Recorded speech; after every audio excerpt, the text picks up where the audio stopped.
Hello, everyone. My name is Samuel. I'm here to introduce you to the Chevening Scholarship. The Chevening Scholarship is the UK government scholarship for a one-year master's in any university in the UK.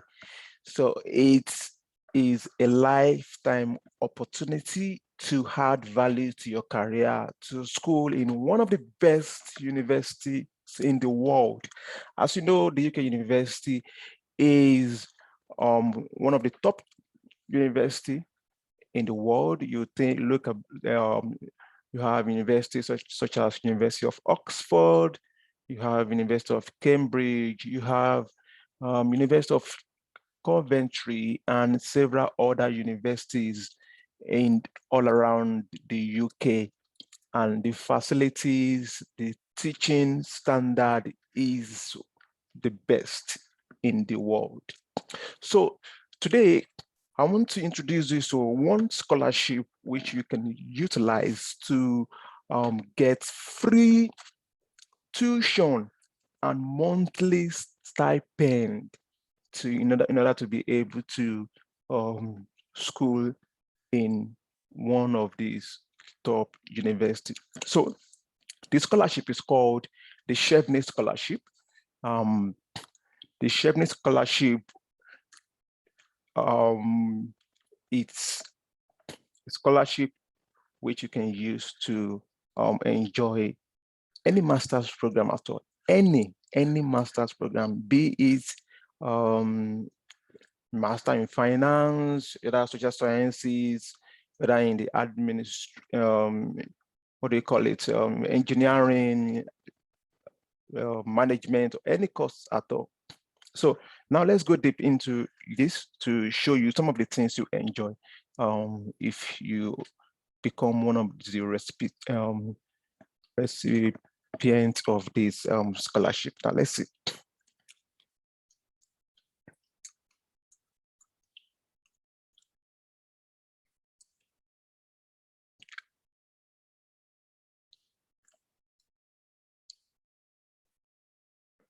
So the UK system of teaching involve almost 4 layers, about 4 layers of teaching. So imagine if you have been taught, say, engineering 101 or engineering 50 something, in 4 ways, you understand? So there is no way you go through that system that you will not be one of the, you will not be sound in your field of study. Definitely you will be sound, because the system put in place that you pass through will refine you and allow you to be extremely knowledgeable, and also to know the industrial application of any course you're studying at all. So they have the big lecture room, and the big lecture room where you have so many students, of course, and about 30 students or more, but I don't think it's more than around 40 students. Yeah, around 30 to 40, I think. So here, this is the main lecture. The main lecture. This is what is common in so many universities in around the world. So you have this main lecture. So after this lecture is done, then you also have the computer application of that course that you studied. I mean the subject you studied in the big lecture room, right? So you have the computer application of that. So, and the number of students are usually reduced, and you have about 10 to 12 or 15 students per one lecturer.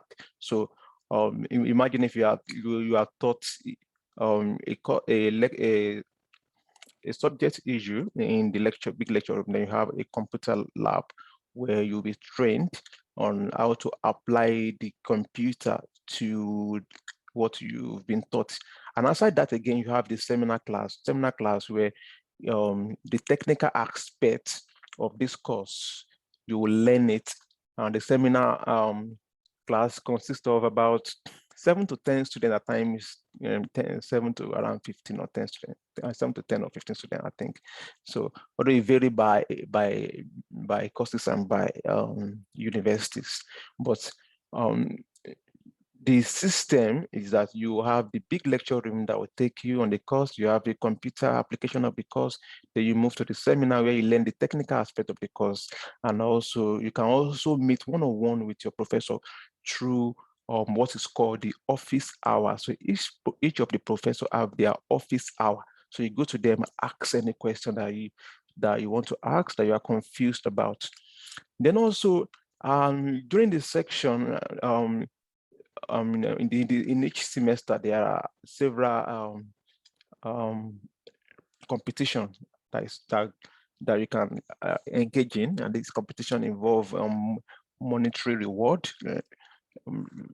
There are some schools you write some essay. So the first receive some amount of money, the second receive some amount of money, third also receive some amount of money. So this alone stimulate and also motivate students to do more. You get. So then you have this enterprise program. Enterprise program tries to teach you to be an entrepreneur.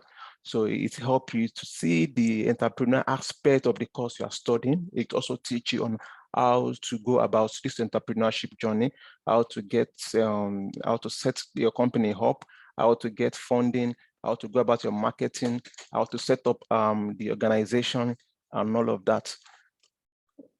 Then we'll move to the area of the career diagnosis and mentorship. So the career diagnosis and mentorship is where you'll be taught on how to apply to jobs and how to restructure your CV, what's the kind of experience you need to get jobs, how to get the experience, how to get how to get placement, how to get internships, and all of that. So all of these teach you on how, so it increases your employability and help you. Also, there are some companies also that also come to the schools to recruit students, and this company they host several programs to tell you about their company, about what they do. And also there are several computer software and computer training. So as the classes are going on, there are so many training on Excel, training on AutoCAD, SPSS, what have you, Microsoft Word, so many software. So you just book for anyone that you feel you want to learn, and you go. That goes on in pari passu with your class. And also there are several language program that also go on at the same time as your class is going on as well. You can actually book for some of this language programming. So book for listening and speaking, how to speak good English. Some book for to learn French, to learn Chinese language, to learn German language, to learn several languages. So imagine as you are receiving your classes and you are also learning how this thing is being applied in the real world. And at the same time, you're learning software, you're learning languages, and there are also sports facilities, Olympic standard sport facility in so many of these universities. So you can't go through this system and not be, not excel in your career. It's not possible to go through the system. The system has been tested and put in place for you to be able to excel. So these are all you enjoy once you get a scholarship. And aside from the Chevening Scholarship, of course, there are several other scholarships that you can use to school in the UK. And also as a private student, also you can pay your own tuition if you wish to also enjoy all of this. Now let's look at what the Chevening Scholarship is all about. So the Sharedness Scholarship, of course, is the UK government scholarship. It's aimed at developing global leaders. So it aims at in turning you to a leader. So it tries to bring out the best in you to make you a leader. So basically to develop you career-wise, and also to build up your leadership skills. Because Chevening scholars, those that get a Chevening scholarship, attend leadership program all around several places around the UK. Go for training in London, go for training in several parts of the country as well. Now, who is funding this scholarship? So the Foreign Commonwealth and Development Office, called FCDO, is sponsoring the scholarship, as well as they have partner organizations. So partner organization as well. So jointly they are funding the scholarship. So the scholarship offer, of course, two types of award. They have the Chevening Scholarship and the Chevening Fellowship. So today I'm just focusing on the Chevening Scholarship. Now let's go on. So what are the aim and the objective of the Chevening Scholarship? So the scholarship gives a full scholarship to potential future leaders. So influential decision maker from all around the world to, of course, in order to develop them academically, professionally, and also in order to help them increase their network, of course, and to gain some experience and to also experience the UK culture, and that will build a lasting relationship, of course, with the UK. So basically, it's to develop you and to connect you to those that matter, and also to make you experience the UK culture and to build a positive relationship with the UK. So now, what does the Chevening Scholarship cover? It covers full tuition. So the full tuition is paid. Then it covers monthly stipend for your general upkeep. Of course, if you, irrespective of where you are, whether London, outside London, so you get monthly stipend that cover your daily keep. And also it's also cover dissertation fund when you're about rounding off your program and you want to do research. So you get some amount of fund to help you carry out your dissertation.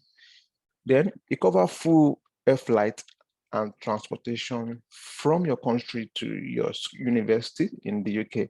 And also when you complete your program from the university in the UK back to your country.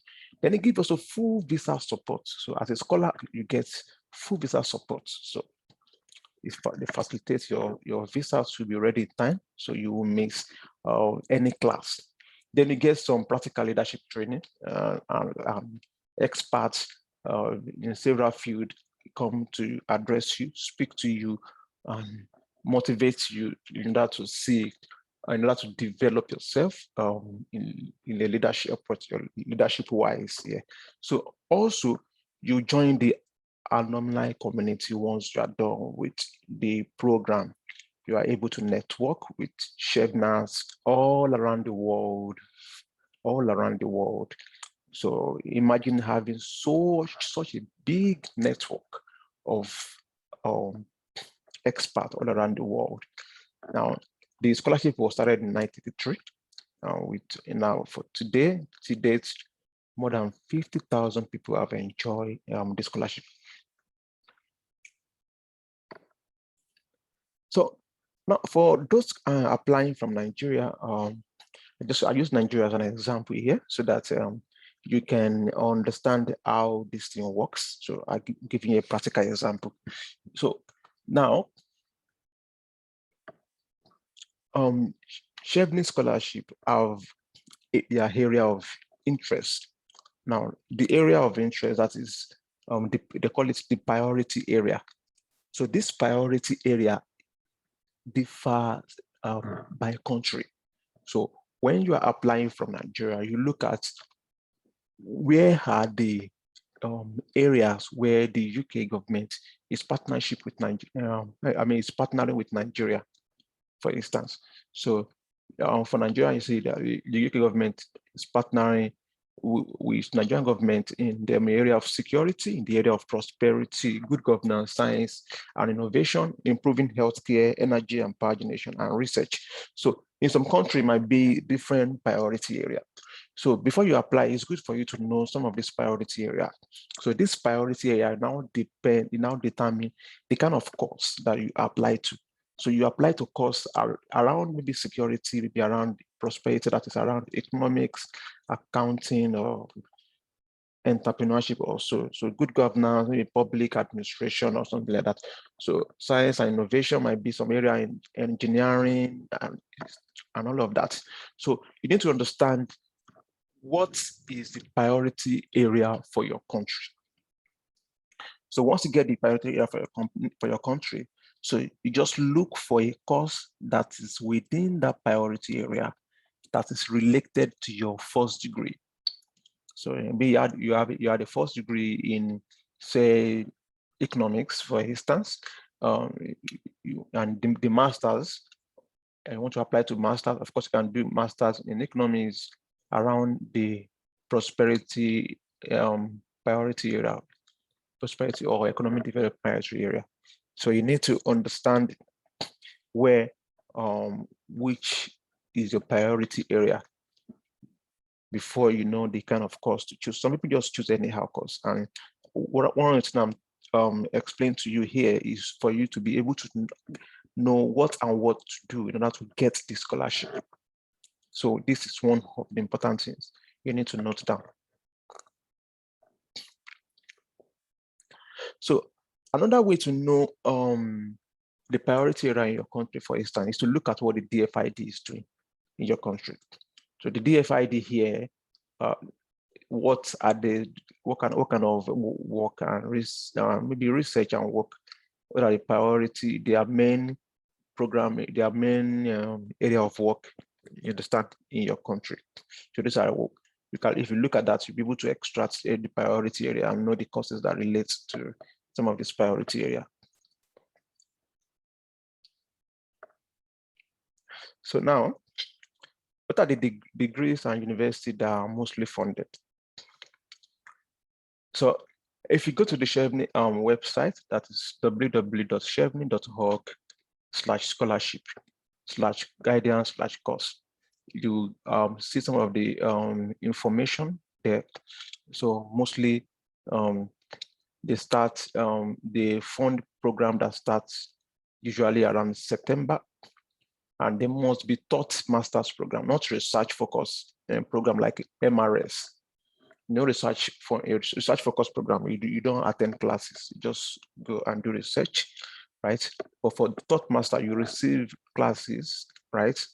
After receiving classes, you do exams, and then you write dissertation, of course, right? So then the program must be leading to a master degree program. So you cannot use Chevening Scholarship for BSc program, like the first degree.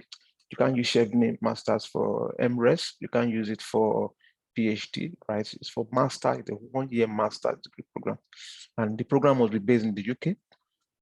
Then the MBA also, they have you can also do an MBA, but they cap the fee.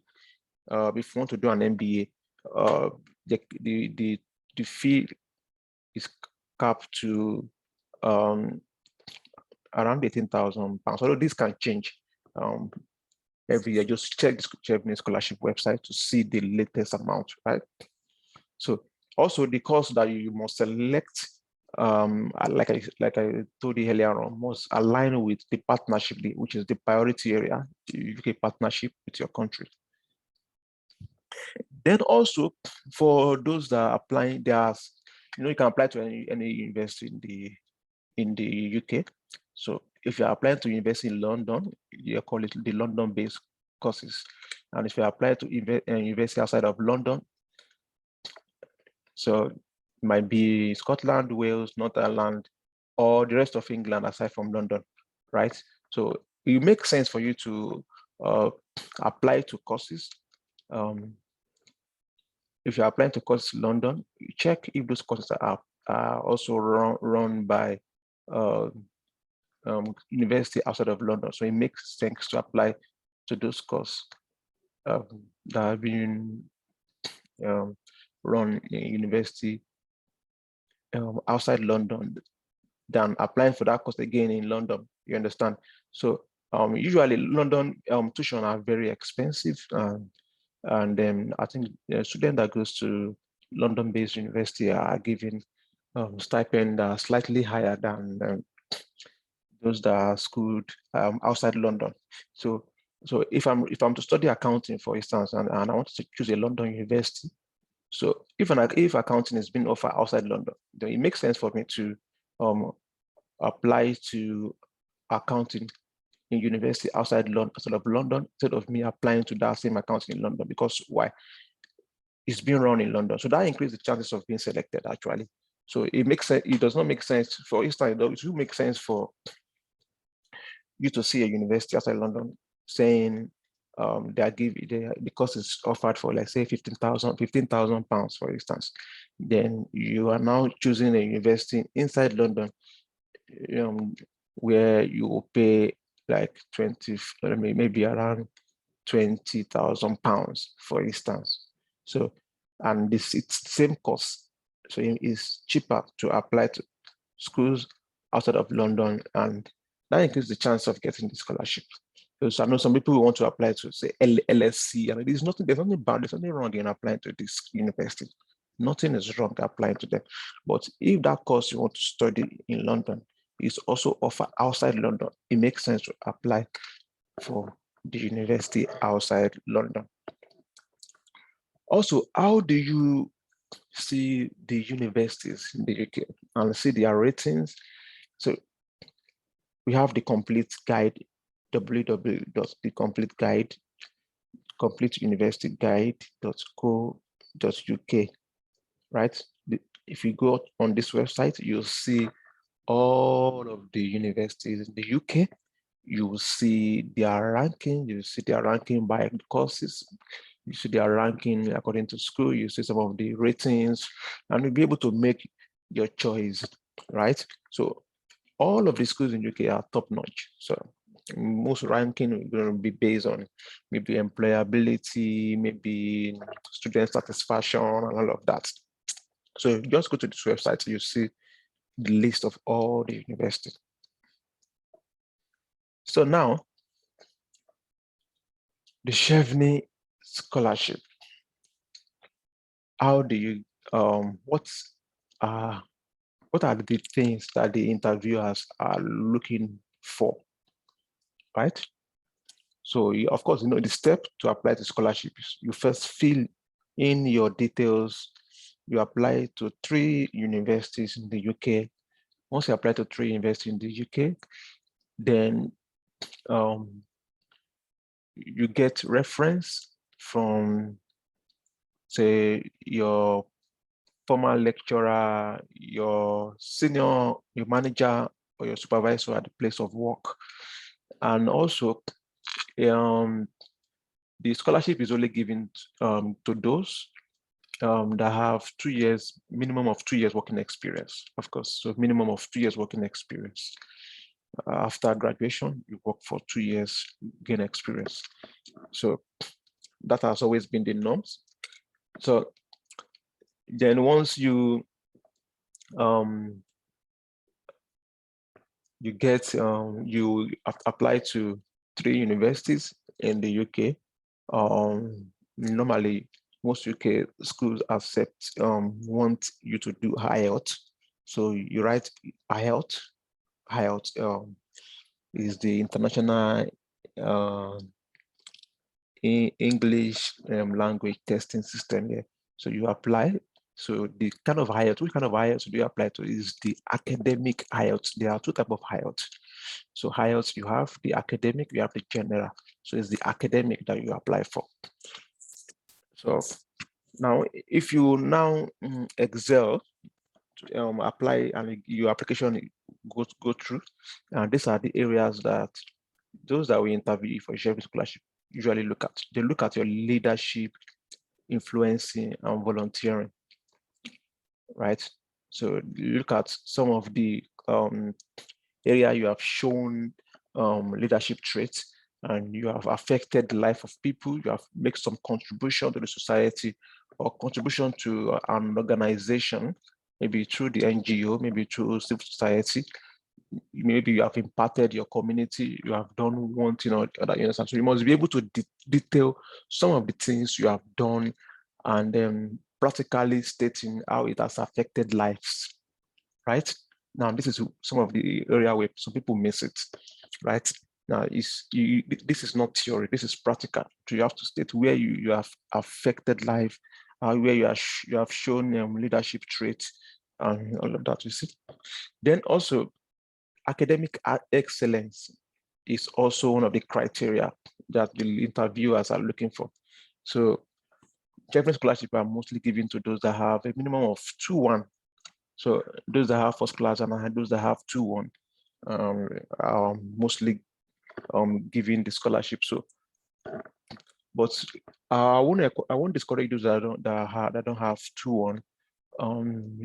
If you are able to show exceptional skill and leadership traits, I think with 2-2, I think maybe you should be able to get it. But mostly on the website, go to the website, you'll see, I think they have 2-1 there, right, as a requirement. Then one area that most students also don't really do well is the area of their career plan. So the Chevening application portal will request that you write a short and a long-term career plan. So your career plan in the next 2 years, for instance, say in the next 5, I think 1 to 5 years. The long maybe in the next 10 years, for instance. So so the short and the career plan, the way you write it, and also it must be able at least to connect with your leadership, say your leadership journey, and some of the things you have done. At least there should be some connection with the course of study and what you are doing currently. Then your course and your university, you must understand why you are choosing this course. Why am I choosing this course that I'm applying to? Why am I applying to this university? So not just that you pick any university or any course and you apply, and you don't know why you're applying to the university. So what is attracting me to the university? Is it because they are good in research? Is it because they are the best in this course that I'm applying to? Is it because there's somebody I know that is schooling there and have told me about how good the school is, the area, the area they are good in, how they are, the kind of facility they have, and all of that. So you must be able to state clearly some of the reasons why you are applying to the course and why you are applying to the university, and understand it in and out, right? So you must be objective in your way of explaining why you are choosing the course. Then also the UK, the United Kingdom, and the environment. Then it's good for, of course, if you are going to school in a particular country, it's good to read up, understand, and learn some few things about the country. Understand, learn one of just few things, just a general thing. For instance, let's say, how many countries do you have in the UK? Where is the capital? What's the name of the prime minister? Just some basic little things, understand, when you're traveling, just read up the environment to understand where you are going to, right? Then secondly, you need a network, build a network, right? So it's good to have at least a professional profile, right? A professional profile like LinkedIn is usually a very good example. So a professional profile where you connect with people in your field, where your experience and some of those things are at least published, and then you meet people, you connect with people in your field, have a very good networks of people. So this network will also help. So these are the 6 things majorly that the person interviewing you for the Chevening Scholarship is they are looking for, right? So if you are able to connect the dots on these 6 things, I think you should be a likely candidate.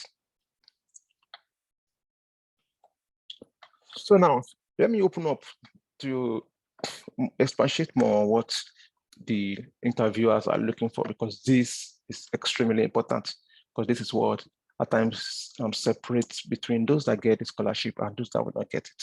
So your objective and the priority, the objective and the priority area, right? Then the basic requirements, the core requirements. So like I explained to you, the priority area are areas where the UK government or the DFID is partnering with the government of your country. So it makes sense for you to apply in courses that relate to that area. So it increases your chance of getting the scholarship. Then the basic requirement, of course, states that you are applying to a 1-year master program. You have 2 years work experience. You have 2-1 or first class, right? Then there is no age limit for Chevening, no age limit for Chevening. So anybody can apply as long as you have leadership traits and you're able to show that in your write-up. Then, of course, the core requirements, something I've mentioned earlier, that is the 2-1 and also IELTS. So you can check the website, Chevening website. You will see that they require IELTS as well. But whether you want to do IELTS before you get a scholarship or you want to get a scholarship before you write IELTS, now depends on you. So if you write the IELTS before you get a scholarship, if you want to get a scholarship before writing IELTS, but one thing is that if you don't pass the IELTS once you get a scholarship before the deadline for submitting IELTS comes, you might forfeit the scholarship to somebody else that has IELTS result already. So leadership or influencing, that means maybe you are a student union member or student union president, secretary, all of that. And during this period of time, you have affected life positively, right? So that this shows the kind of leadership trait. Or you are part of an NGO and the NGO you work for, you've done some work that affected people, or whether you're part of a professional association, you affected people. So networking, it might be in your place of work, it might be professional association or something like the LinkedIn professional social media that I talked about. Then studying in the UK, of course, your previous academics must be something that is accepted as a prerequisite to study for a master's in the UK. Then your professional experience at times also, some courses require professional experience, right?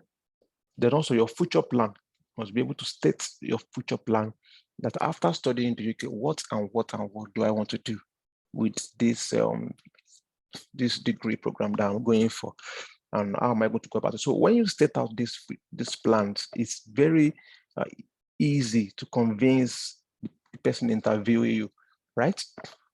Yeah, the career plan, short and long-term career plan, right? So your career plan makes sense because the courses you are selecting, your career plan will influence the courses you are going to select, and the UK priority in your country, the UK priority area in your country that I explained earlier on, will also influences the kind of course you want to select, right?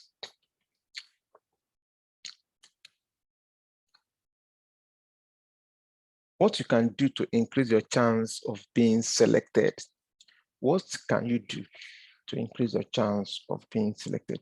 So, number one, you need discipline and organization. You need to be disciplined to be able to follow through the application from the beginning to the end, right? So, someone say, I think somebody said, when talent sleep, hard work beats talent. So if you are not disciplined enough to follow through the application, right? Irrespective of how intelligent you are, someone that is less intelligent than you can get it. And you'll be shocked. I say, come on, I know this person. How did this person get it? And you'll be wondering, and it's because the person is consistent and the person is disciplined and organized, right? That is why the person was able to follow through. The person was able to get it. Then secondly, you need to read the application eligibility, the guide and instruction in full detail. So many people just go about things without reading instruction. Instructions are extremely important. If you go to the Chevening website, you see the instruction, the eligibility, how to apply, everything is written there. The guide is written there. So you can put out the guide, read it in and out, understand what you need to do, how to apply, you understand? So also, you need to also watch out for error. Don't make mistakes when you're applying. So that's why it's good to read the guide and also the instructions, right? So don't make mistake when you're applying, right? When you are selecting course or university that we require that, oh, I want to change the course or I want to change the university, you understand? So it's good to take it step by step and not make mistakes. Then also you need reference and some your education documents. So it might be your past lecturer or your teacher or your manager or your supervisor, right? So you need reference. So you need to inform them that you need them to help you write a reference to the Chevening Scholarship, so that once you enter their details into the Chevening Scholarship portal and they receive it, the request for reference, they can respond in time. Because some people lose the scholarship, not because they are not qualified, but because their referees refuse to reply, right? So what are the educational documents that you need? Of course, you need your transcript, your undergraduate transcript, your high school certificate, then your CVs, and some other or normal document for visa purpose and also for application to the school. Then you are going to, in the Chevening Scholarship, request that you write 2 essays. So they are just short essays, 2 essays. So when you apply, you see the 2 essays that you are supposed to write. So it's good to rehearse this essay, write it out, ask questions from those that have gotten the Chevening Scholarship in the past, check for errors in writing this essay.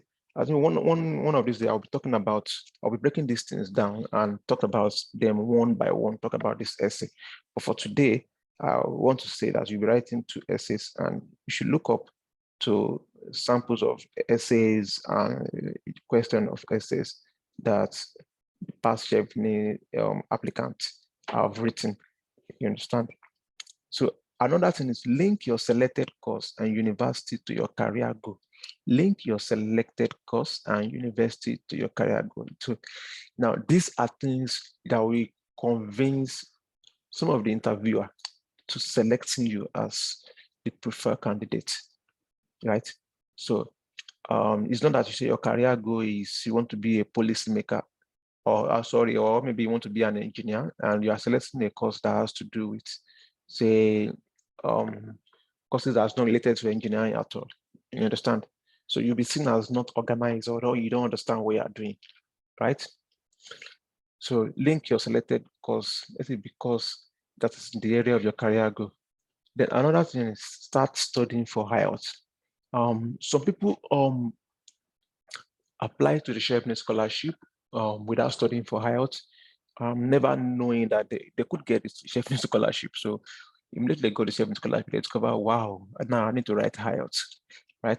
You know, after going for IELTS, they find out that they couldn't meet up with the time, right? So many people have lost the scholarship like that. So once you don't meet up with the deadline to submitting your IELTS, what happens is that someone else that already has the IELTS, right, certificate and the required score might be giving your scholarship. You might lose scholarship to that person. So even if you're not writing IELTS prior to application, right, or prior to getting the Chevening Scholarship, it's good to start studying for it. So when you are studying for it and you find out that, wow, I get this Chevening Scholarship, then you know that I just need to book for IELTS. So it might be because you might need, like, say, roughly 1 month or 2 to study for the IELTS. And for some people, it might be 3 months. So it's good for you to start studying for the IELTS once you know you want to apply for the scholarship, right?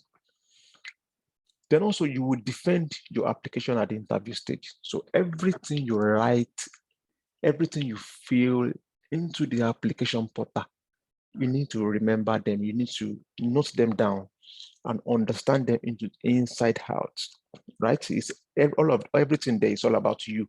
So you must, because you are going to defend it, is based on this information that you supply that you'll be interviewed, right? So it's good for you to understand this information that you filled in, because it will help you at the interview stage. So it's good to know your resume and your career plan inside out, because these are some of the questions that you're going to face during the interview process. So basically, this is just the first video, the Chevening series that I'll be doing. So this is just a rundown for you to have a feel of what the Chevening Scholarship is. And as I'll be doing some more video for you to understand. I'm very sure if you are patient enough to go through this video again and apply some of the things I've told you, right? I can assure you that you are a likely candidate to get the Chevening Scholarship. So the Chevening Scholarship is going to add more. It's going to boost your career. It's going to help you be, it's going to let me say, just increase your career in terms of make your career a global, a kind of global, make you maybe an engineer, a global engineer, a global accountant, a global economist, because you are doing this master's in one of the best university in the world. And of course, UK university, aside from the US university, is they are the best in the world.